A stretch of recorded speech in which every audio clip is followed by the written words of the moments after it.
സംസ്ഥാപകായ ച ധർമ്മസ്യ സർവധർമ്മസ്വരൂപിണി അവതാരവരിഷ്ഠായ രാമകൃഷ്ണായ തേ നമഃ. ലജ്ജാപടാവൃതേ നിത്യം ശാരദേ ജ്ഞാനദായികേ പാപേഭ്യോ സദാ രക്ഷ കൃപാമയി നമോസ്തുതേ. നമഃ ശ്രീയതിരാജായ വിവേകാനന്ദസൂരയെ സച്ചിത് സുഖസ്വരൂപായ സ്വാമിനേ താപഹാരിണേ. ഇന്ന് നമുക്ക് കുറച്ച് സമയം കൊണ്ട് നിർത്താം. കാര്യം ഗൃഹസ്ഥാശ്രമ ശിഷ്യന്മാരെക്കുറിച്ചാണ് നമ്മളിങ്ങനെ പറഞ്ഞു വന്നത്. ഇന്നിപ്പോൾ ആ രീതിയിൽ അങ്ങോട്ട് തുടരാൻ ഉള്ള സമയം നമുക്കില്ല. തുടർന്നാൽ അത് ഒരിടത്തും എത്തില്ല. എന്നാലും വളരെ പ്രധാനമായ മറ്റൊരു വിഷയം എനിക്ക് ഈ സത്സംഗത്തിൽ പറയണമെന്ന് ഞാൻ നേരത്തെ മനസ്സിലുണ്ടായിരുന്നു. അപ്പോൾ ഓരോ തവണയും ഇങ്ങനെ ഓരോന്ന് ആഗ്രഹിക്കുമ്പോൾ അതിന് അനുസരിച്ചുള്ള ഒരു സാഹചര്യം ഇവിടെ വരുമ്പോൾ ഇങ്ങനെ ഒരുങ്ങി വരുമോ, അത് തന്നെയാണ് പറയേണ്ടത് എന്ന് പറയുന്ന പോലെ.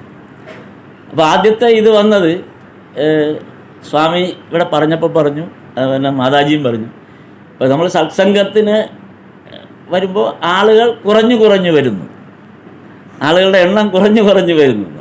സാധാരണ ഒരു 50 പേരൊക്കെ അരിയിടുന്നതാണ് നമ്മൾ ഇവിടെ ഒരു കണക്ക് വെച്ചത്. അത് പിന്നെ 30, 25, 20, പിന്നെ 10, 15 എന്ന് പറഞ്ഞ് അരിയിടുന്നതിൻ്റെ എണ്ണം കുറഞ്ഞു വന്നു. പിന്നെ സദ്യയ്ക്ക് പകരം ഫ്രൈഡ് റൈസ് പോലെ ഒരൊറ്റ സാധനത്തിലങ്ങ് ഒതുക്കാലും എന്നുള്ള മട്ടിൽ അതിൻ്റെ ആ ഒരു സ്ട്രെങ്ത്ത് കുറയും. ഇതിനെക്കുറിച്ചാണ് പറഞ്ഞത്. മാതാജി അതിനെ സപ്പോർട്ട് ചെയ്തുകൊണ്ട് പറഞ്ഞു, ഇതുപോലെ സത്സംഗങ്ങൾ നടത്തിയപ്പോൾ മാതാജി അത് പറഞ്ഞപ്പോൾ ഞാൻ ഞെട്ടിപ്പോയി. ആ ഒരു ഭാഗം മാതാജി ആ ഒരു വാക്ക് പറഞ്ഞപ്പോൾ ഞാൻ വളരെ ഞെട്ടിപ്പോയി. കാര്യം ഒരു കാലത്ത് ഈ സത്സംഗങ്ങൾക്ക് ഒരുപാട് ആളുകൾ ഉണ്ടായിരുന്നു എന്ന് പറഞ്ഞു. അപ്പം ഞാൻ ഈ മനസ്സിൽ കരുതിയ കാര്യങ്ങളിലേക്ക് നയിക്കുന്ന ചില പോയിന്റുകളായിരുന്നു. അതിന് കാരണം നേരത്തെ വിജയമോഹൻ സാർ പറഞ്ഞു, ഇങ്ങനെ നമ്മുടെ ഒരു ആധ്യാത്മികതയുടെ സന്യാസം എന്നുള്ളത് മാറ്റി വെക്കാം, ആധ്യാത്മികതയുടെ ഒരു വളർച്ച, ആ ഘട്ടത്തിലേക്ക് നമ്മുടെ നാട്ടിലുണ്ടായിരുന്ന ആ ഒരു വളർച്ചയുടെ ഒരു സാഹചര്യത്തെ നമ്മൾ എത്രമാത്രമാണ് മനസ്സിലാക്കി വച്ചിരിക്കുന്നത് എന്നുള്ളത് വലിയൊരു കാര്യം.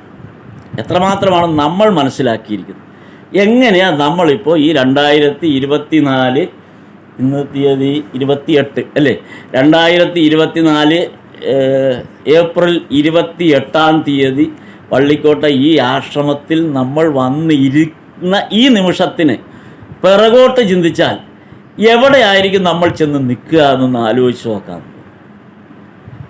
അങ്ങനെ ഞാൻ ആലോചിച്ചതിൽ നിന്നാണ് നമുക്ക് എന്ത് മുതലാണ്, ഇപ്പം അമ്മ പറഞ്ഞു വചനാമൃതവും ലീലാമൃതവുമാണ് നമുക്ക് ലഭ്യമാകാവുന്ന ഏറ്റവും ഉത്കൃഷ്ടമായ 2 ഗ്രന്ഥങ്ങൾ. കാരണം എല്ലാ ഉപനിഷത്തുകളും എല്ലാ തത്വോപദേശങ്ങളും ഭഗവത്ഗീതയും എല്ലാം ഇതിനകത്ത് ഉൾക്കൊണ്ടിരിക്കുക. എന്നാൽ അത് വളരെ ലളിതമായ അമ്മ മീൻ വച്ച് നൽകുന്ന കറിയുടെ രൂപത്തിൽ ഭഗവാൻ അത് പറയുകയും ചെയ്തു. അത്രയും ലളിതമായ ഉദാഹരണങ്ങളോടെ അമ്മ എങ്ങനെയാണ് മക്കൾക്ക് മീൻ വെച്ച് കറി വെച്ച് കൊടുക്കുന്നത് എന്ന് പറയുന്ന പോലുള്ള ഉദാഹരണങ്ങൾ വെച്ച് ഭഗവാൻ അത് പറഞ്ഞു. അപ്പോൾ അങ്ങനെയാണെങ്കിൽ നമ്മളുടെ ഒരു പരമ്പരയിൽ നമുക്കിത് ഈ അറിവ് നമ്മളിലേക്ക് എത്തിയിരിക്കേണ്ടത് വചനാമൃതത്തിലൂടെ ആയിരിക്കണം, അല്ലെങ്കിൽ ലീലാമൃതത്തിലൂടെ. എങ്കിൽ അത് 7 വർഷത്തിലായിരിക്കും. വചനാമൃതത്തിലൂടെയാണ് മലയാളി ഇത് മനസ്സിലാക്കിയത് എങ്കിൽ ഏത് വർഷം മുതലായിരിക്കും ആലോചിച്ചിട്ടുണ്ടോ? വചനാമൃതം നമുക്ക് ഇവിടെ ആദ്യമായിട്ട് ലഭിക്കുന്ന വർഷം ഏതാണ്? അന്ന് മുതലല്ലേ ഇത് അറിയാൻ പറ്റുള്ളൂ, അതിനു മുമ്പ് നമുക്ക് അറിയാൻ പറ്റില്ലല്ലോ. അപ്പം അതാണ് അതിൻ്റെ കുറേ നമുക്കിത് കിട്ടിയതിനെക്കുറിച്ച് ഞാനിങ്ങനെ ഒന്ന് നോക്കിയിരുന്നു.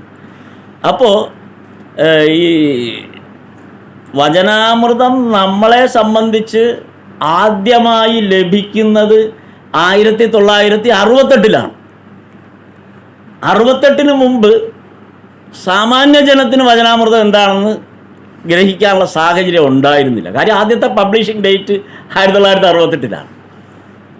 അപ്പോൾ അതിനു മുമ്പ് അത് ലഭിക്കാനുള്ളൊരു സാഹചര്യം നമ്മുടെ നാട്ടിലില്ല. അപ്പോൾ 1968 എന്നുള്ളതൊന്ന് ഓർമ്മിച്ച് വച്ചേക്കണം മനസ്സിൽ. ഇത് അല്പം വിദ്യാഭ്യാസം സമ്പന്നരായവർക്ക് 1942 മുതൽ കിട്ടി. ഗോസ്പൽ അപ്പോഴാണ് വന്നത്. ഗോസ്പൽ എഴുതിയത് അന്ന് മുതലാണ്. അപ്പോൾ ഗോസ്പൽ ഇറങ്ങിയ കാലം മുതൽ, അപ്പോൾ 1942 മുതൽ നമ്മുടെ നാട്ടിൽ വിദ്യാസമ്പന്നർക്കിടയിലേക്ക് വചനാമൃതം എത്തി. 68 സാമാന്യ ജനത്തിനും കൂടെ അത് കിട്ടിയത്. അപ്പോൾ 42, 68 2 തീയതി നമ്മളൊന്ന് 2 വർഷമൊന്ന് മനസ്സിൽ കുറിച്ചിട്ടാണ്.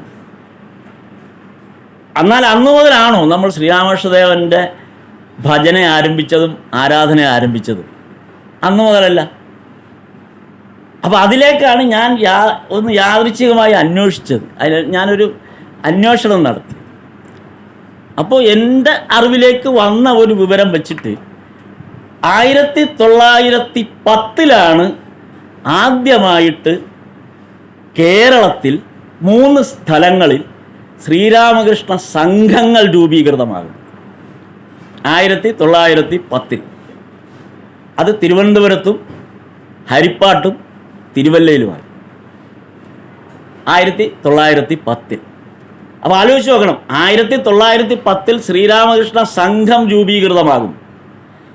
ശ്രീരാമകൃഷ്ണ പരമഹംസ ആ വചനാമൃതത്തിലൂടെ ശ്രീരാമകൃഷ്ണദേവൻ്റെ മുഴുവൻ ആ ലീലയെ മുഴുവൻ മലയാളി മനസ്സിലാക്കാൻ പിന്നെയും 60 വർഷം എടുത്തിരിക്കുന്നു. അല്ല, 50 വർഷം എടുത്തിരിക്കുന്നു. 50 അല്ല, 58 വർഷം എടുത്തിരിക്കുന്നു. 58 വർഷം എടുത്തിരിക്കുന്നു. അതല്പം വിദ്യാസമ്പന്നരുടെ ഇടയിലേക്ക് എത്താൻ 38 വർഷം എടുത്തിരിക്കുന്നു. അപ്പോൾ 38 വർഷത്തിനു ശേഷം ലഭിച്ച ഒരു വിവരം, 68 വർഷത്തിനു ശേഷം 58 വർഷത്തിന് ശേഷം ലഭിച്ചൊരു വിവരത്തെ പക്ഷെ 1910 ഈ 3 സ്ഥലങ്ങളിൽ ഗംഭീരമായ സംഘങ്ങളായി രൂപീകൃതമായി. എന്ന് മാത്രമല്ല, ആ സംഘത്തിൽ ഇരിക്കണമെങ്കിൽ, അവിടെയാണ് അമ്മ പറഞ്ഞതിൻ്റെ ഒരു പ്രസക്തിയാണ് വന്നത്, ആ സംഘത്തിൽ ഇരിക്കാൻ അവകാശം വേണമെങ്കിൽ നിങ്ങൾ അപേക്ഷ എഴുതി കൊടുക്കണം. എനിക്കിവിടെ ഈ സത്സംഗത്തിൽ പങ്കെടുക്കാൻ ആഗ്രഹമുണ്ട് എന്ന് അപേക്ഷ എഴുതി കൊടുക്കണം കടലാസിൽ. ആ അപേക്ഷ മുതിർന്ന അല്ലെങ്കിൽ അല്പം പണ്ഡിതോചിതമായി അന്ന് ഗണിക്കപ്പെടുന്ന ആ സംഘത്തിൻ്റെ മേധാവികൾ പരിശോധിച്ച് യോഗ്യനാണെങ്കിൽ മാത്രമേ ഇരുത്തൂ. എന്നിട്ടും അവിടെ ഇരിക്കാൻ സ്ഥലമില്ല. ഒരു അഡ്മിഷൻ കിട്ടാൻ വേണ്ടിയിട്ട് നിർവികാരാനന്ദ സ്വാമി ഒരു അഡ്മിഷൻ കിട്ടാൻ വേണ്ടി കാത്തിരുന്നു എന്നാണ് പറഞ്ഞത്. ഇത് നിർവികാരാനന്ദ സ്വാമി പറഞ്ഞ വാക്കാണ്. 1910 ആരംഭിച്ച ശ്രീരാമകൃഷ്ണ സംഘം തിരുവല്ലയിൽ അഡ്മിഷൻ കിട്ടാൻ നിർവികാരാനന്ദ സ്വാമി കാത്തിരുന്നു. എന്നിട്ട് തിരുവല്ലയിൽ നടന്ന ഒരു യോഗത്തിൽ കയറി ഇരുന്നതിന് അധ്യക്ഷൻ അവിടെ നിന്ന് പറഞ്ഞു, ഇറക്കി വിടാൻ പറഞ്ഞു. അപേക്ഷ തന്നിട്ടില്ല, ഇവിടെ ഇരിക്കാനുള്ള യോഗ്യതയില്ല, പ്രായം പോലുമില്ല, അതിനുള്ള ജ്ഞാനമില്ല. നോക്കൂ, ജ്ഞാനം വേണം, പ്രായം വേണം, പരിചയം വേണം, മാത്രമല്ല റെക്കമെൻഡേഷൻ വേണം നീ യോഗ്യനാണെന്നുള്ളതിന്. എങ്കിലേ ഇരുത്തൂ. ഇവിടെയോ ഭക്ഷണമുണ്ട്, സൗകര്യങ്ങളുണ്ട്, എല്ലാവർക്കും സ്വാഗതം. നിനക്ക് വിവരം ഉണ്ടെങ്കിലും കൊള്ളാം, വിവരമില്ലെങ്കിലും കൊള്ളാം, ആരുമില്ല.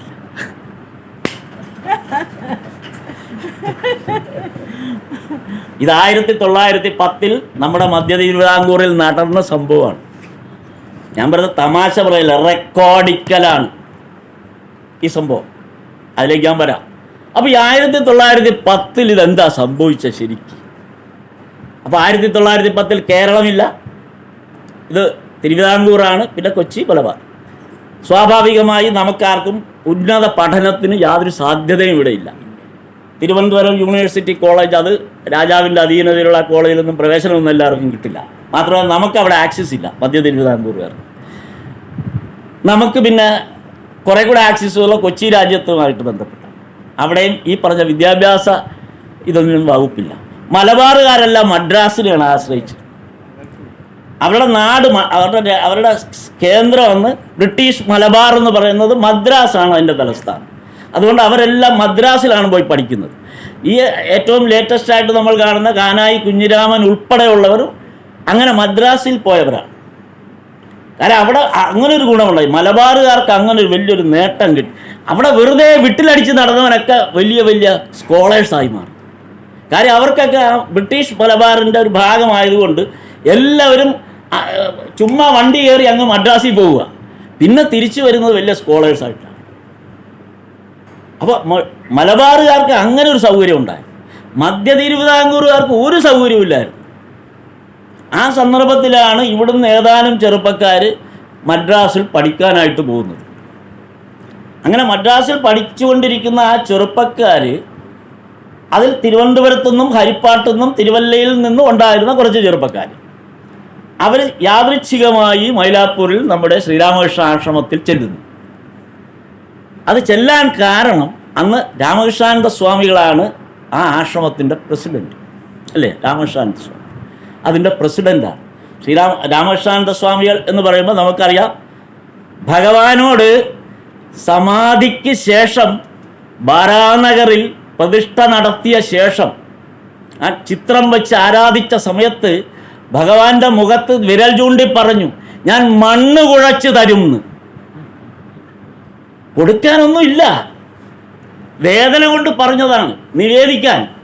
ഞാൻ മണ്ണ് കുഴച്ച് തരും എന്ന് പറഞ്ഞു. നേരത്തെ അമ്മ മാതാജിയാണ് സ്വാമിജി ആരോ പറഞ്ഞു, ഒരു തുണി മാത്രം ഇട്ട വരാനേറില്ല, അതാണ് ഒരു തുണിയേ ഉള്ളൂ, അത് മാറി മാറി ഇട്ട് വേണം പുറത്തു പോകേണ്ടവർക്ക്. ഞാൻ മണ്ണ് കുഴച്ച് തരും ഭഗവാൻ. അല്ല, മാർഗമില്ല. അപ്പോൾ ആ തരത്തിൽ ഭഗവാന്റെ പൂജയിൽ ഏറ്റവും ശ്രദ്ധ ചെലുത്തിയിരുന്ന ശ്രീരാമകൃഷ്ണ അന്തരംഗ ശിഷ്യന്മാരെ ഒരു നല്ല രീതിയിലുള്ള ഒരു അച്ചടക്ക ബോധത്തോടു കൂടി സന്യാസ ജീവിതത്തിൽ ഒരു കെട്ടുപാടുണ്ടാക്കി ഒരു രക്ഷിതാവിനെ പോലെ നിന്ന രാമകൃഷ്ണാനന്ദ സ്വാമികളാണ് മദ്രാസിൻ്റെ ചുമതല വഹിക്കുന്നത്. ആ മദ്രാസിലെ ചുമതല വഹിക്കുന്ന രാമകൃഷ്ണാനന്ദ സ്വാമികളെ കാണാൻ ഈ തിരുവല്ലയിൽ നിന്നും ഹരിപ്പാട്ടു നിന്നുമുള്ള ചെറുപ്പക്കാരവിടെ ചെല്ലുകയാണ്. അപ്പോഴാണ് അവരറിയുന്നത് അവിടെ രവിവാര പാഠശാല എന്ന് പറയുന്ന ഒരു പരിപാടി അവിടെ നടക്കുന്നുണ്ട് എല്ലാ ഞായറാഴ്ചകളും. ഇവരതിൽ പങ്കെടുത്തു. തിരിച്ച് ഇവരുടെ വിദ്യാഭ്യാസം എല്ലാം കഴിഞ്ഞ് ഇവർ തിരിച്ചു വരുമ്പോൾ തിരുവല്ലയിൽ വന്ന സമയത്ത് ഹരിപ്പാട്ട് വന്നവരും തിരുവല്ലയിൽ വന്നവരും തിരുവനന്തപുരത്ത് വന്നു. ഈ മൂന്ന് ഗ്രൂപ്പുകളും ആ 3 സ്ഥലങ്ങളിലായി ഈ രവിവാര പാഠശാലയുടെ രൂപത്തിൽ ഒരു സംഘം ചേരാൻ തീരുമാനിക്കുകയും അങ്ങനെ ഈ 3 സ്ഥലത്തും ശ്രീരാമകൃഷ്ണ സംഘങ്ങൾ രൂപീകൃതമായി. നോക്കൂ, ഈ 1910 അതുകൊണ്ടാണ് ഞാൻ നേരത്തെ പറഞ്ഞത് 68 മലയാളി ഇത് പൊതുവെ അറിയാനുള്ള സാഹചര്യം ഉണ്ടായത്. കാര്യം വചനാമൃതം വരുന്ന 68 42 ഗോസ്പൽ ഇറങ്ങുന്നത്. ഇത് 1910 അതായത് കേരളത്തിൻ്റെ പൊതുസമൂഹത്തിന് ശ്രീരാമകൃഷ്ണൻ എന്നുള്ള വാക്കറിയാൻ യാതൊരു സാധ്യതയുമില്ല, അല്ലെങ്കിൽ വളരെ വിരളം. ആകെയുള്ള ഒരു ചരിത്രബോധം എന്നുള്ളത് സ്വാമിജി വന്ന് ആ ഒരു ചരിത്രബോധത്തെ വെച്ചിട്ടാണ്. പക്ഷെ അത് സാമാന്യ ജനത്തിൻ്റെ അടുത്തേക്കൊന്നും അത് എത്താനുള്ളൊരു ശേഷിയുള്ളൊരു കാര്യമേ ആയിരുന്നില്ല.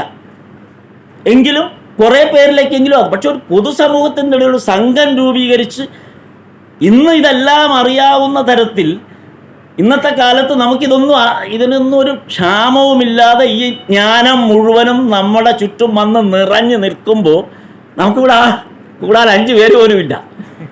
അപ്പോൾ പിന്നെ 1910 ഇതൊന്നും അറിയാത്തൊരു സമൂഹത്തിനോട് എന്ത് പറഞ്ഞായിരിക്കും ഒരാൾ കൂട്ടുക? ആലോചിച്ച് നോക്കണം. ആ സന്ദർഭത്തിൽ അവരൊരു പക്ഷേ നേരിടേണ്ടി വന്ന അവർ നേരിടേണ്ടി വന്ന ഒരു സന്നിഗ്ധാവസ്ഥ. എങ്കിലും ആ സംഘം ചേരുകയും തിരുവല്ലയിലും ഹരിപ്പാട്ടും ഇവിടെയും തിരുവനന്തപുരത്തും ചേരുകയും ചെയ്തു. ഹരിപ്പാടാണ് കുറെ കൂടെ ശക്തമായിരുന്നത്. തിരുവല്ലയിൽ ഒരു മുൻസിഫ് നാരായണപിള്ളയാണ് നേതൃത്വം കൊടുത്തത്. ഈ മുൻസിഫ് നാരായണപിള്ള നേതൃത്വം കൊടുത്തപ്പോൾ ഇന്ന് സ്വാമിജി മുൻസിഫ് നാരായണപിള്ളയുടെ സ്ഥാനത്ത് നിന്ന് നമുക്ക് സ്വാമിജിയെ കാണാം. സ്വാമിജി ഒരു സത്സംഗത്തിന് നേതൃത്വം കൊടുക്കുമ്പോൾ സ്വാമിജി ഓരോ തവണയും പറയും, ആളുകൾ വരണം വരണം വരണം എന്ന് പറയും. മുൻസിഫ് നാരായണപിള്ളയ്ക്ക് ആ ബുദ്ധിമുട്ട് വന്നില്ല. മുൻസിഫാണ്. 1900 മുൻസിഫിൻ്റെ പവർ അറിയാമല്ലോ. കൃത്യമായി വന്നിരിക്കണമെന്ന് കോടതിയുടെ ഓർഡറാണ്. സകല അഡ്വക്കേറ്റുമാരും ബെഞ്ച് ക്ലാർക്കുമാരും ആരാണോ എന്താണോ പക്ഷെ ചെന്നില്ലെങ്കിൽ ഏമാൻ്റെ തട്ട് കിട്ടും. സകലരും വന്നു. അങ്ങനെ നിർബന്ധപൂർവ്വം കോടതി മുഴുവൻ ഞായറാഴ്ച തിരുവല്ലയിൽ മുൻസിഫിൻ്റെ വീടായ മാവേലി മഠം എന്ന് പറയുന്ന വീട്ടിൽ ഈ ആളുകളെ മുഴുവൻ വിളിച്ചു കൂട്ടി സത്സംഗം ആരംഭിക്കുക. അപ്പോൾ മുൻസിഫിനെ സംബന്ധിച്ച് അല്ലെങ്കിൽ അന്ന് അവിടെ കൂടിയവരെ സംബന്ധിച്ച് ഇങ്ങനെയെങ്കിലും ആൾ വരട്ടെ. അപ്പോൾ അടി വരുമെന്നും പറഞ്ഞ ആൾ വരും. മുൻസിഫാണ് ഓർഡർ ഇട്ടിരിക്കുന്നത്, അടുത്ത ദിവസം കോടതി ചെല്ലാൻ പറ്റില്ല. അപ്പോൾ ഇവിടെ ഇപ്പോൾ നമ്മൾ പെട്ടെന്ന് ഒരു ഓർഡർ ഇറക്കുകയാണ്. പള്ളിക്കോട് ആശ്രമത്തിൽ നാളെ മുതൽ ഹാജരായില്ലെങ്കിൽ നിങ്ങൾക്കെല്ലാം ഇത്ര ഫൈൻ അടച്ചിരിക്കണം, ഇല്ലെങ്കിൽ നിങ്ങളുടെ ഒരു ഗവൺമെൻറ് കാര്യവും നടക്കില്ല എന്ന് പറയുന്ന പോലൊരു സാധനം ഒന്ന് വിചാരിച്ചാൽ മതി. അപ്പോൾ എല്ലാവരും അവിടെ വരാം. അങ്ങനെ നടന്നു പോയിക്കൊണ്ടിരിക്കുകയാണ്. അപ്പോൾ അതിൻ്റേതായ ഒരു ഡെപ്തേ ഉണ്ടാവുള്ളൂ. കാര്യം വന്നിരിക്കുന്നവരൊക്കെ ഇങ്ങനെ വന്നിരിക്കുകയാണ്. കാര്യം മുൻസിപ്പിന് വേണ്ടി വന്നിരിക്കുന്ന അവർക്ക് ശ്രീരാമകൃഷ്ണൻ എന്താ അല്ലെങ്കിൽ അതൊന്നും അവർക്കല്ല. എന്നാൽ കാര്യങ്ങൾ നടന്നുപോയി. ഇങ്ങനെ ഇരിക്കുമ്പോഴാണ് മുൻസിഫ് നാരായണപിള്ള ഒരു വിശേഷം അറിയുന്നത്. അതായത് നമുക്കറിയാമല്ലോ ശ്രീവല്ലഭ ക്ഷേത്രം. ശ്രീവല്ലഭ ക്ഷേത്രത്തിൽ ഒരാൾ, അയാളുടെ പേര് നീലാണ്ടപ്പിള്ള എന്നാണ്. നീലാണ്ടപ്പിള്ള ദീപാരാധനയ്ക്ക് ശേഷം ഭാഗവതം പറയും. നല്ല ജനം, ഇത് കേൾക്കാൻ ധാരാളം ആളുകൾ. മാത്രമല്ല അവരൊക്കെ ഇരുന്ന് കരയുകയാണ് ഈ കഥ കേട്ടിട്ട്. അപ്പം മുൻസിഫ് നാരായണപിള്ള ചോദിച്ചു, അങ്ങനെ ഒരാൾ ഇവിടെ ഉണ്ട്. ഇപ്പം നീലാണ്ടപ്പിള്ള ഇത്രയും തല്ലുകൊടുത്തും ഓർഡർ ഇട്ട് ആൾ കൂട്ടിയിട്ടും വലിയ കാര്യമൊന്നും എന്താണ്. അവിടെ നീലാണ്ടപ്പിള്ള വെറുതെ കഥ പറയുന്നിടത്ത് ആൾ കൂടുന്നു. അങ്ങനെയാണെങ്കിൽ നീലാണ്ടപ്പിള്ള ഇവിടെ വരുത്താം, അടുത്ത ഓർഡറാണ്. അപ്പോൾ അത് ഓർഡർ അറിയാനാണ്. അപ്പോൾ ഈ നീലാണ്ടപ്പിള്ള ഈ ശ്രീവല്ലഭ ക്ഷേത്രത്തിൽ ദീപാരാധനയ്ക്ക് ശേഷം ഭാഗവതം വായിച്ച് ഭജന പാടി കഴിഞ്ഞതിന് ശേഷം ഉള്ള ഒരു അടുത്ത ജോലി അത്താഴം കഴിക്കുന്നത് അതിന് തൊട്ടടുത്തുള്ള ശങ്കരവേലി തറവാട്ടിലാണ്. ശങ്കരവേലി തറവാട്ടിലെ അമ്മയുടെ ആഗ്രഹമാണ് ഈ ഭാഗവതം വായിക്കുന്നത്. വീട്ടിലിരുന്ന് ഭാഗവതം അന്ന് അങ്ങനെയാണ് വീടുകളിലൊക്കെ ഭാഗവതം. അപ്പോൾ അമ്മയുടെ ആഗ്രഹമാണ് ഭാഗവതം കേൾക്കുന്നത്. അപ്പോൾ ഈ അമ്മയാണ് വിളിച്ചു വരുത്തി ഒരു മകനെപ്പോലെ പരിചരിച്ച് ഈ അമ്മയെപ്പോലെയാണ് നീലാണ്ടപ്പിള്ള കാണുന്നത്. അങ്ങനെ ഈ നീലാണ്ടപ്പിള്ളയും അമ്മയും തമ്മിലുള്ള ആ ബന്ധത്തിൻ്റെ പേരിൽ ഈ ഭാഗവത വായന കൃത്യമായി ആ തറവാട്ടിൽ നടക്കും. ആ അമ്മയുടെ മകനാണ് പിന്നീട് ശ്രീരാമകൃഷ്ണ പരമഹംസ ഓർഡറിലെ ഒരു നല്ല, നേരത്തെ വിജയവാൻ സാർ പറഞ്ഞ പോലെ സ്വാമി സമഗ്രാനന്ദ സ്വാമിയുടെ അമ്മയാണത്. അപ്പോൾ ഈ വീട്ടിൽ വന്ന് ഭാഗവതം വായിക്കും രാത്രി. ഇപ്പോൾ അവിടെ കഴിഞ്ഞാൽ ഇവിടെ വന്നേ പറ്റൂ. ഈ സമയത്ത് ശങ്കരവേലിൽ വന്ന സമയത്താണ് മുൻസിഫിൻ്റെ ശിപ്പായി അവിടെ വരിക. മുൻസിഫിൻ്റെ ഓർഡറുണ്ട്, ഹാജരാവാൻ പറഞ്ഞുകൊണ്ട്. പേടിച്ചു. ധാരാളമുള്ള നേരെ ആൾക്കൂട്ടത്ത് ധാരാളമുള്ളയും കൊണ്ട് അവിടെ പോയി മുൻസിഫിൻ്റെ വീട്ടിൽ ചെന്നു. മുൻസിഫ് ചോദിച്ചു, നിങ്ങൾ ഭാഗവതം വായിക്കുമോ? ഓ റാൻ അത് അങ്ങനെയൊക്കെ അവിടെ അന്നത്തെ ആ കാലം ഒന്ന് ആലോചിച്ചു. എന്നാന്ന് വായിക്കുക. അവിടെ പുള്ളി അവിടെ ഇരുന്നിട്ട് ഭാഗവതം വായിക്കാം. ഉള്ള ഓർഡറാണ്. വായന കേട്ടത് മുൻസിഫല്ല, ഇരുന്ന വക്കീലന്മാരും ബെഞ്ച് ക്ലാർക്കുമാരും എല്ലാം കരയാൻ തുടങ്ങി. അവർക്ക് ആദ്യമായിട്ടാണ് അവർക്കൊരു നിർവൃതി തരുന്നത്. മുൻസിഫ് അവിടെ വെച്ച് നാരായണപിള്ളയോട് ചോദിച്ചു, ഞാൻ നിങ്ങളുടെ മുമ്പിൽ ഒരു റിക്വസ്റ്റ് വെക്കട്ടെ. അതൊക്കെ ഇത്രയും വലിയ ശക്തരായ മുൻസിഫാണ്. ഞാൻ നിങ്ങളുടെ മുമ്പിൽ ഒരു റിക്വസ്റ്റ് വെക്കട്ടെ, ഈ ശ്രീരാമകൃഷ്ണ സംഘത്തിൻ്റെ പ്രസിഡൻ്റ് ആവാമോ? നാരായണപിള്ള അത് ശിരസാവഹിച്ചു. പക്ഷെ നാരായണപിള്ള അതിൻ്റെ ചാർജ് ഏറ്റെടുത്തപ്പോൾ സംഘം ഉണർന്നു. കാര്യം അല്ലേ സംഘം നാരായണപിള്ളയ്ക്ക് സംഘത്തിന് ഉണർത്താനറിയാം. നാരായണപിള്ള സംഘം ഉണർത്തി.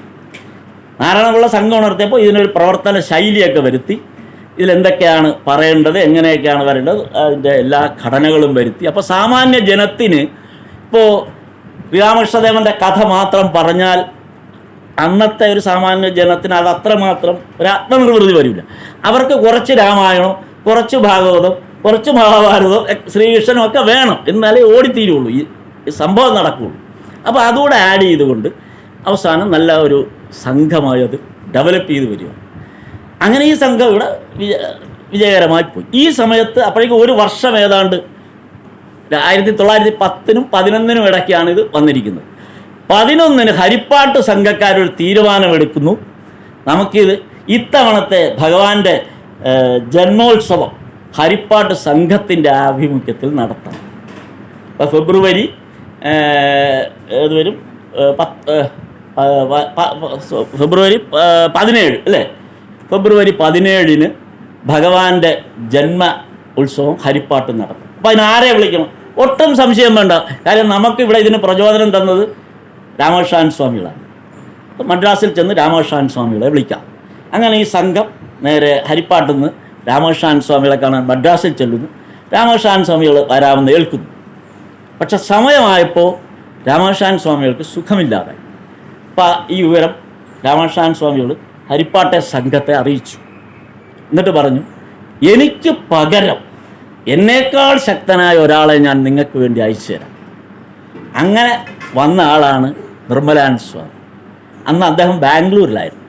അപ്പം നിർമ്മലാനന്ദ സ്വാമിയാണ് കേരളത്തിലേക്ക് വിവേകാനന്ദന് ശേഷം നിർമ്മലാനന്ദ സ്വാമി കാലുകുത്തിയതോടു കൂടിയാണ് ശ്രീരാമകൃഷ്ണ പ്രസ്ഥാനത്തിന് കേരളത്തിൽ ആദ്യത്തെ ചലനമുണ്ടാക്കുന്നത്.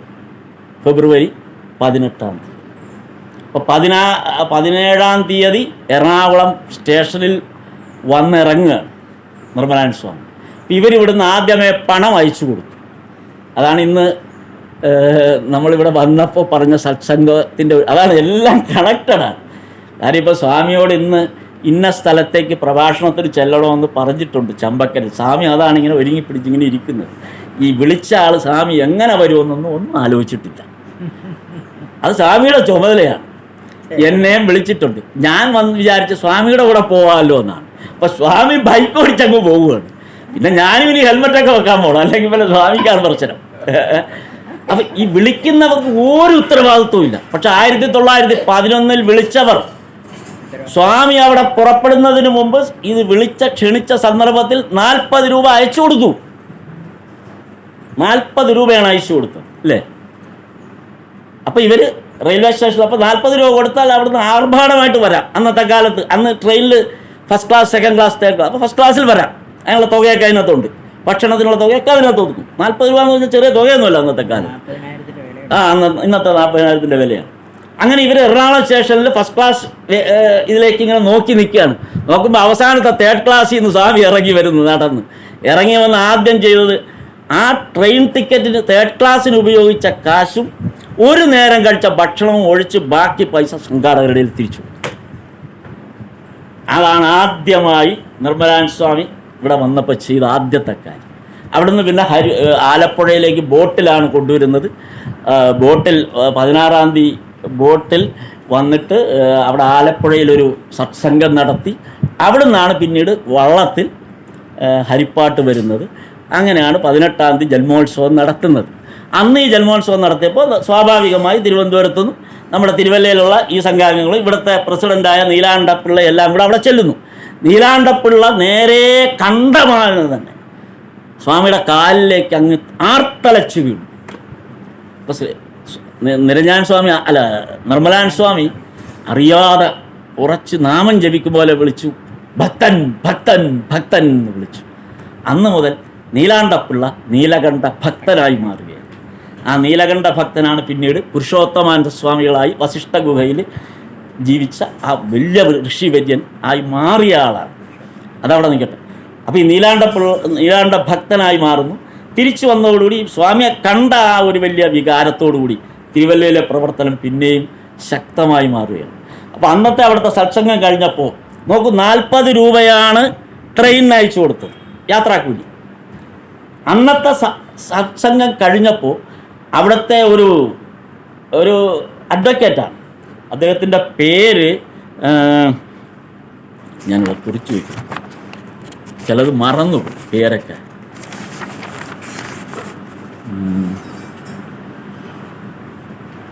പേരിപ്പോൾ അതിനെക്കുറിച്ച് പേരിന് വലിയ പ്രസക്തിയൊന്നുമില്ല. ഏതായാലും ആ അഡ്വക്കേറ്റ് ചെയ്തതെന്തെന്ന് വെച്ചാൽ 1000 രൂപ നോക്കൂ, 40 രൂപയെ ബാംഗ്ലൂരിൽ നിന്ന് ഇവിടെ വരെ വരാനുള്ള ആകെ ചെലവിനും കഴിയും. ആ സ്ഥാനത്താണ് 1000 രൂപ സ്വാമിക്ക് കൊടുക്കുക.